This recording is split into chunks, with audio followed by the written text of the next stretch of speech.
The Chinese Communist Party's National Congress begins this Sunday. Of course, it's pretty well choreographed. And it's a foregone conclusion that General Secretary Xi Jinping will extend his leadership during the event. Xi has spent a decade consolidating power, and most expect that he'll add even more loyal allies to the party leadership in the coming Congress, as he will be elected to his third term. Now, this comes at a time with many issues emerging between the U.S. and China, including reports of spying, trade wars, and the always difficult situation with Taiwan that seems to be intensifying. Now, considering all of this, what should the U.S. approach be? And what may the people of China be facing in the days ahead? Joining me now to discuss this is China expert Gordon Chang, author of The Coming Collapse of China and the Great U.S.-China Tech War. He can be found on Twitter at Gordon G. Chang. Gordon, welcome back to Washington Watch. Thank you so much, Tony. All right, so what do you expect from the big gathering this week of the Chinese Communist Party? Well, the Communist Party has become less transparent, but everybody does believe that Xi Jinping, as you said, will get his third term as general secretary of the party. He probably will accumulate power, but everyone will be watching for his work report, which will be on Sunday, and that will give clues to where it's going. And there will be other events during the week-long event that will tell us what's going on. But right now, it does look like this is going to be a very different China going forward, because Xi Jinping will have less restraints on his very grand ambitions. Well, it didn't look like he had many restraints coming up to this point with the way he dealt with COVID and the lockdowns. I mean, I would think that this consolidation of power would certainly be chilling to the people of China. It is. And indeed, yes, today there was a demonstration on the Third Ring Road in Beijing, and there were pointed comments about Xi Jinping in the banners, which actually took everybody by surprise, because the security arrangements of the party up to now have really been obsessive. They've been countrywide, and nobody really expected any demonstration of protest against Xi. Now, I want to switch gears a little bit, looking forward and what the relationship may be between the United States and China, which is rocky to say the least. The Biden administration released its national security strategy yesterday. Now, you believe it underestimates China's assault on America. Why is that? We should be calling the Chinese what they call us, which is enemy. In May 2019, People's Daily, which is the most authoritative source in China, declared a quote-unquote people's war on America. The national security strategy, on the other hand, just talks about competition with China.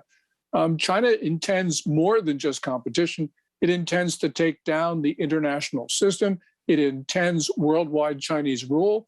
Chinese officials have even been talking about the moon and Mars as sovereign Chinese territory. So we've got to recognize the breadth of the challenge. Yes, we're competing with China, but that really is an inadequate term for what's going on.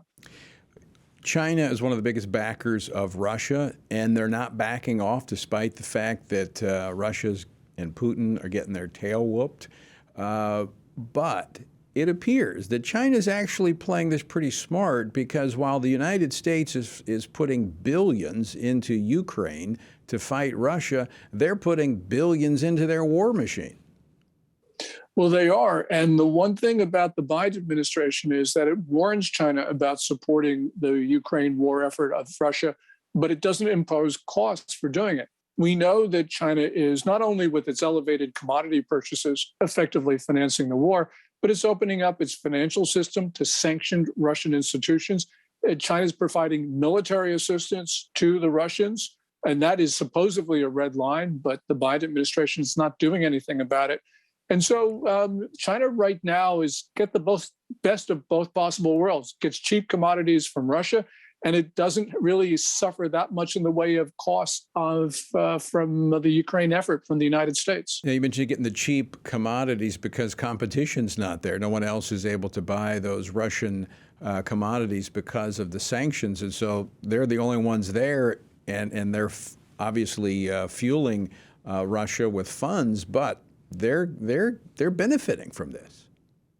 Well, they certainly are. And of course, they're bleeding Ukraine, they're bleeding NATO and the United States, and they're using Russia as a paw.